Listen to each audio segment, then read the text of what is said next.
नमस्कार युवा मित्रों, मैं एहसन शर्मा मोटिवेशनल स्पीकर और आप देख रहे हैं यूट्यूब पर मेरा video how to be a best site civil engineer. यानी आप यदि साइट सिविल इंजीनियर हैं तो आप सबसे अच्छे साइट सिविल इंजीनियर कैसे बन सकते हैं, क्योंकि अच्छे की कोई विशेष परिभाषा नहीं होती है, आपको विशेष बनना पड़ता है। और जब आप बेस्ट बन जाते हैं तो गुड बेटर बेस्ट यानी आपकी नॉलेज सबसे ज़्यादा महत्व रखती है। आइए मैं बताता हूं आपको कि कौन कौन से काम करने से आप बेस्ट साइट इंजीनियर या साइट सिविल इंजीनियर बन पाएंगे। पहले तो मैं आपको ये बताना चाहता हूं कि साइट नाम क्यों पड़ा। साइट इंजीनियर, ये साइट बोलते हैं जहां वर्क चलता है, कंस्ट्रक्शन वर्क चलता है, उस जगह को साइट बोलते हैं। और जो इंजीनियर, जो सिविल इंजीनियर साइट पे रह करके वर्क करवाते हैं उनको साइट सिविल इंजीनियर कहा जाता है। कुछ सिविल इंजीनियर्स ऑफिस में बैठकर ऑफिस का काम देखते हैं और कुछ सिविल इंजीनियर्स ऑफिस में बैठकर डिजाइन ड्राइंग आदि बनाने का काम करते हैं या अदर वर्क करते हैं, उनको साइट सिविल इंजीनियर नहीं बोला जाता है। साइट सिविल इंजीनियर उसी को बोला जाता है जो साइट पे खड़े रह करके निर्माण कार्य करवाते हैं। अब बात करते हैं कि साइट पर जो सिविल इंजीनियर खड़े रहकर या साइट पर रह करके काम करवाते हैं उनको किन किन बातों का ध्यान रखना चाहिए। देखिए सज्जनों, पहली बात तो ये है कि साइट सिविल इंजीनियर होता है उसको डिजाइन ड्राइंग खुद को समझना तो आता ही आता है, मगर वहाँ के सुपरवाइजर को, हेड मिस्त्री को, मैसन आदि को सबको समझाना बहुत जरूरी होता है। कुछ लोग बात खुद तो समझ पाते हैं मगर समझा नहीं पाते। यदि आप इस तरह करते हैं तो आप बेस्ट साइट सिविल इंजीनियर नहीं कहला पाएंगे। इसलिए मैं कहूँगा किस तरीके से उनको समझाया जाए, क्या क्या बार बेंडिंग शेड्यूल हैं, कितनी सरिये की लंबाई काटनी है। बैठा ही एक मिस्त्री आपको कह देता है कि सर इस सरिये की लंबाई कितनी काटूं, इस स्ट्रिप्स की लंबाई कितनी काटूं। यदि आप वो कैलकुलेशन करके सही बता देते हैं तब तो ठीक है, और वो उसमें 3 इंची का भी फर्क आ जाता है, 2 इंची का भी फर्क आ जाता है, तो वो मिस्त्री आपको कह देगा कि नहीं साहब आपको अनुभव नहीं है। और कईयों को तो मैंने यहाँ तक कहते हुए देखा है कि चल चल तेरे जैसे मैंने साइट सिविल इंजीनियर बहुत देखे हैं, और एक्चुअली वो सही कह रहे हैं। वो मिस्त्री जो स्किल्ड मिस्त्री है, वर्षों से काम कर रहा है, उसके टंग्स पे ये चीज़ें मौखिक रूप से याद हो गई कि इतने बाई इतने की बीम बननी है तो उसकी स्ट्रिप कितनी आएगी। और आपको यदि कैलकुलेशन करके भी नहीं बता पाते हैं तो वो आपको इसी तरह डांटेगा। इसलिए मैं कहना चाहूँगा डिजाइन ड्राइंग के बारे में आप पूरा समझा सकें। समझना आपको आता है, मैं मानता हूँ, क्योंकि आपकी पढ़ाई इस तरह की है, मगर समझाना बहुत ज़रूरी होता है।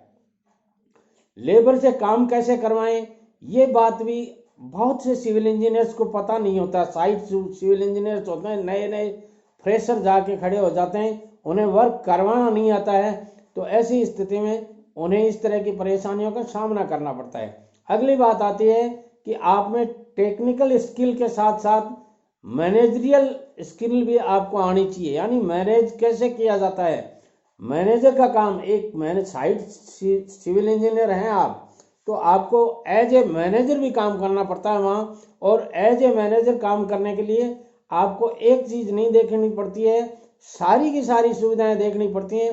साइट पे क्या क्या प्रॉब्लम्स आ रही हैं, उन सारी प्रॉब्लम्स को मैनेज करना आपको आना चाहिए।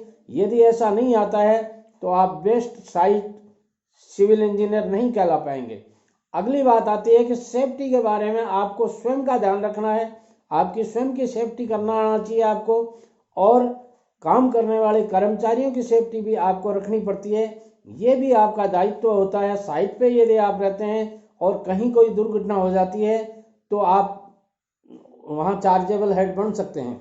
इसलिए मैं कहूँगा स्काफोल्डिंग वगैरह ढंग से देखिएगा आप कि स्काफोल्डिंग वगैरह ढंग से बांधी है या नहीं बांधी है, यानी वहाँ सुरक्षा के सारे संसाधन हैं कि नहीं है।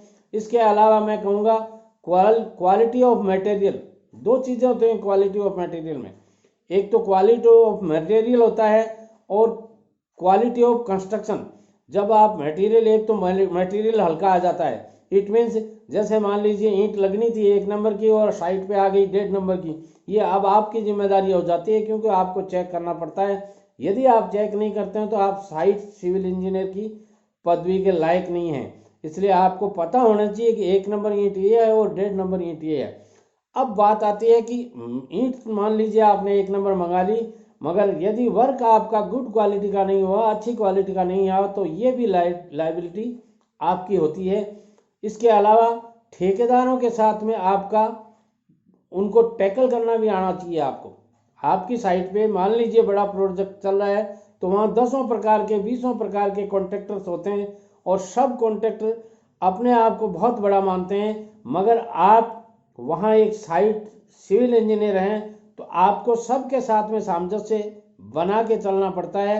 ऐसी स्थिति में उनको टैकल करना आना चाहिए आपको। जब तक आप ये नहीं जानते हैं तब तक आप सक्सेस नहीं होंगे।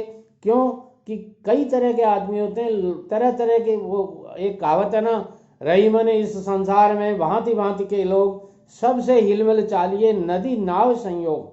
तो आपको सबको टैकल करना आना चाहिए और स्वयं की सेफ्टी का भी आपको ध्यान रखना पड़ता है। वर्क प्रोग्रेस कैसे दी जाती है ये भी आपको ध्यान होना चाहिए और प्रोग्रेस रिपोर्ट आपको देनी आपकी ड्यूटी हो जाती है। आपका हायर अथॉरिटी जो भी है, आपका बॉस हो या आपके ऊपर कोई इंजीनियर है, तो टाइम टू टाइम आपको प्रोग्रेस रिपोर्ट देनी पड़ती है। यदि ये सारी बातें आप जानते हैं तो मैं कहूँगा आप एक बेस्ट साइट सिविल इंजीनियर हैं और आगे दिन दिन तरक्की करते जाएंगे और आपका प्रमोशन होता जाएगा। और यदि इन बातों में आप कहीं लापरवाही करते हैं तो फिर समस्याएं ही समस्याएं हैं। इसलिए मैं कहूँगा इन सारी बातों का ध्यान रखिएगा। आज का वीडियो कैसा लगा कमेंट बॉक्स में जाकर के मुझे ज़रूर बताइएगा और बेल आइकन को ज़रूर दबा दीजिएगा। चैनल को सब्सक्राइब करके बेल आइकन को ज़रूर दबा दीजिएगा ताकि आने वाला हर वीडियो का नोटिफिकेशन आपको मिलता रहे। और ज़्यादा से ज़्यादा इस वीडियो को सारे दोस्तों में शेयर कीजिएगा क्योंकि वीडियो बहुत ही महत्वपूर्ण है। नमस्कार।